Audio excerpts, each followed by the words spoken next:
পর্দার আড়ালে থাকা দ্বীনের দরদিনী মা ও বোনেরা, অবশ্যই সেই মহান আল্লাহ রাব্বুল আলামিনের লাখো লাখো তারিফ ও প্রশংসা, যিনি আমাদিগকে দয়া এবং মেহেরবানি করে তেনার কিছু কথা, তেনার হাবিবের কিছু কথা আমাদের সবাইকে শোনা এবং জানার জন্য তৌফিক দিয়েছেন।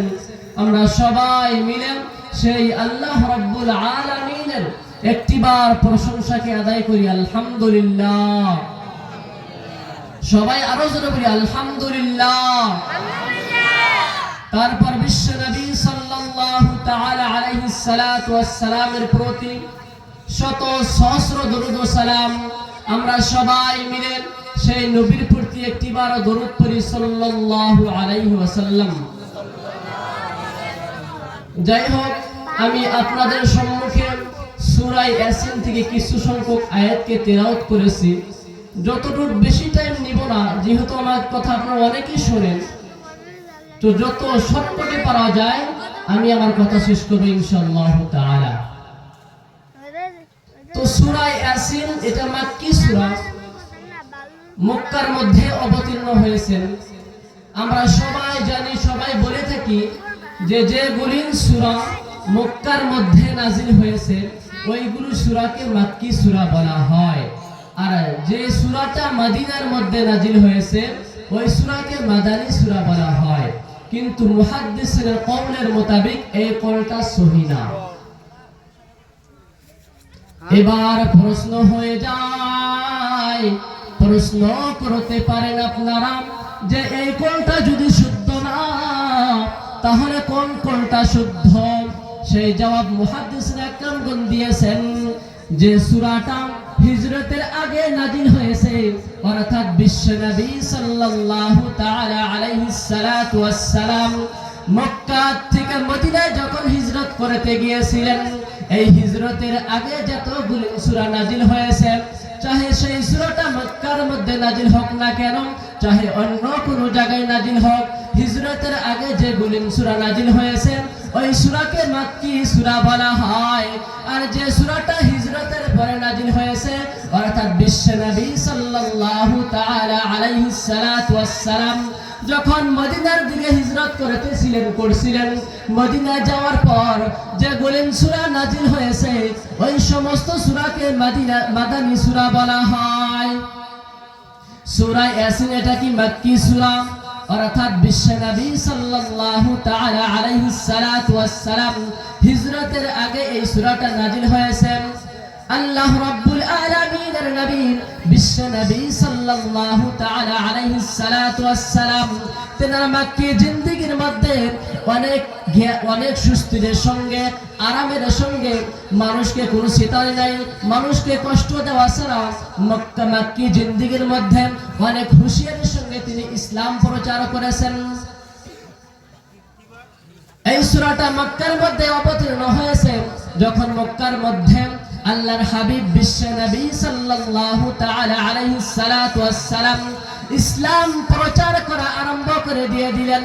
তখন মক্কার কাফেররা আলোচনা করলেন এই মুহাম্মদকে কিভাবে থামানো যায়।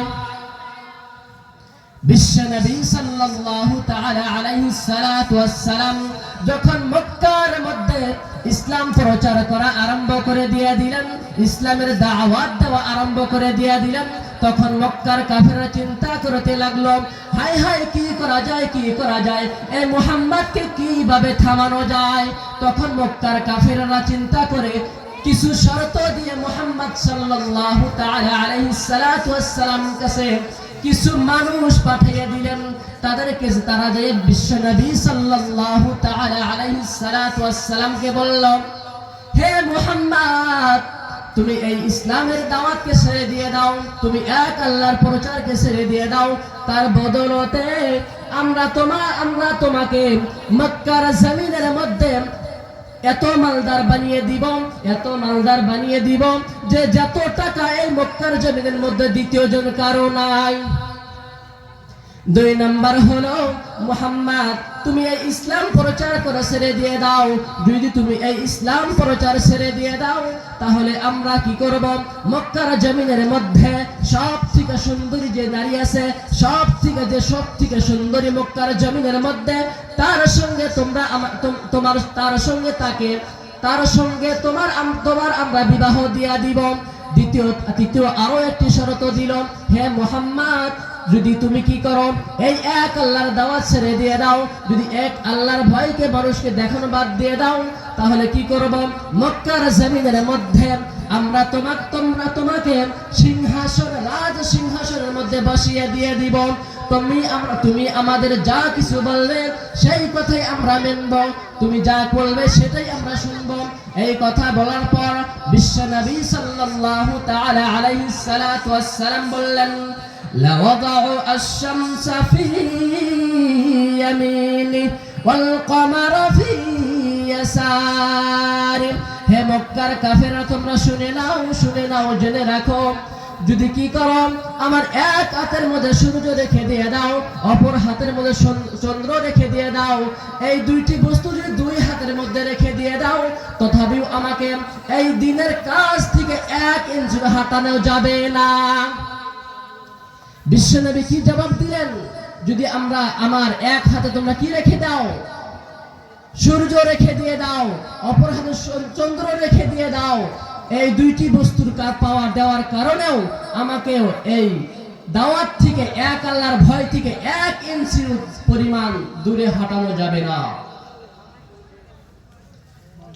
আল্লাহর হাবিব বিশ্বনবী সাল্লাল্লাহু তাআলা আলাইহিস সালাতু ওয়াস সালাম বললেন, ইন্না লিকুল্লি শাইইন কলবান ওয়া কলবুল কুরআনি সূরাতু ইয়াসিন।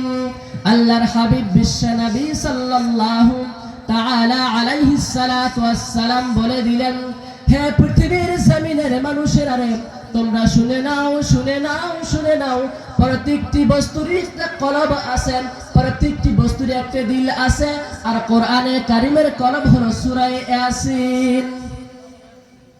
প্রত্যেকটি বস্তুর একটা কলব আছে, দিল আছে, আর কোরআনে কারীমের কলব হলো সূরা ইয়াসিন।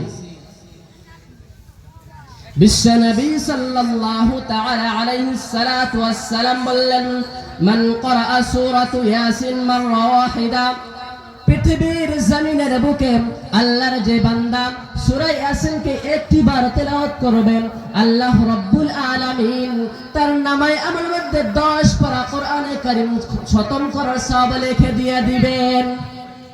সুবহানাল্লাহ। কই পৃথিবীর জমিনের বুকে যে আল্লাহর বান্দা সূরা ইয়াসিনকে একটিবার তেলাওয়াত করবেন, আল্লাহ রাব্বুল আলামিন তার নামায় আমলের মধ্যে 10 পারা কোরআনে কারীমের খতম করার সওয়াব লিখে দিয়ে দিবেন। তাহলে সূরা ইয়াসিন পড়লে ভালো না খারাপ? নিশ্চয় ভালো। সূরা ইয়াসিন সবাই পড়ব ইনশাআল্লাহ, সবাই পড়ব। আল্লাহর হাবিব বিশ্বনবী সাল্লাল্লাহু তাআলা আলাইহিস সালাতু ওয়াস সালাম বললেন, ইকরাউ আলা মাউতাকুম সূরাতু ইয়াসিন। হে পৃথিবীর জমিনের মানুষারে, তোমরা শুনে নাও, যখন তোমাদের মধ্যে কোন এক আল্লাহর বান্দা যার মৃত্যুটা একদম নিকটবর্তী হয়ে যাইতেছে, যে এখন জান যায় অবস্থা হয়ে যাইতেছে, এখন সে ব্যক্তির জান বাহির হয়ে যাবে, এরকম ব্যক্তি যখন তোমাদের চোখের সম্মুখে থাকবেন তখন তার কাছে গিয়ে সূরা ইয়াসিনকে তোমরা তেলাওয়াত করো। মুমূর্ষ ব্যক্তির কাছে গিয়ে তোমরা সূরা ইয়াসিনকে তেলাওয়াত করো, তাহলে আল্লাহ রাব্বুল আলামিন তোমাদের এই কোরআনে কারীমের সূরা ইয়াসিনের বরকতে তার মৃত্যুর সমস্ত কষ্টকে হালকা করে দিয়ে দিবেন। সূরা ইয়াসিন পড়লে ফায়দা কি? মৃত্যুর কষ্ট থেকে হালকা পাওয়া যায়। যদি মৃত্যুর সময় কোনো মানুষকে দেখি মৃত্যু যন্ত্রণায় ভুগছেন, অনেক মৃত্যুর যন্ত্রণা কষ্ট পাচ্ছেন, তাহলে তার নিকটে গিয়ে কি করব? তখন আমরা পড়া আরম্ভ করে দিব, ইয়াসিন ওয়াল কুরআনিল হাকীম ইন্নাকা লামিনাল মুরসালিন। যখন এই সূরাটা পড়া আরম্ভ করে দিয়ে দিবেন, এই সূরার বরকতে আল্লাহ রাব্বুল আলামিন মুমূর্ষ ব্যক্তির সমস্ত কষ্টকে দূর করে দিয়ে দিবেন। যাই হোক, বলার তো অনেক কিছুই থাকে, যে কোনো একটা মাকসুদ নিয়ে সভা দেওয়া হয়েছে। আর আমার কথা আপনারা অনেক শোনেন, আমি এখানকার ইমাম, প্রত্যেক শুক্রে বলেই থাকি, আরো বলবো ইনশাআল্লাহ। আমাদের অতিথি অনেক আসেন, তেনারা বলবেন, তেনাদের কথা সবাই শুনবো ইনশাআল্লাহ তাআলা। আমি একটু আখিরি দাওয়াত আলহামদুলিল্লাহি রাব্বিল আলামিন। অশেষ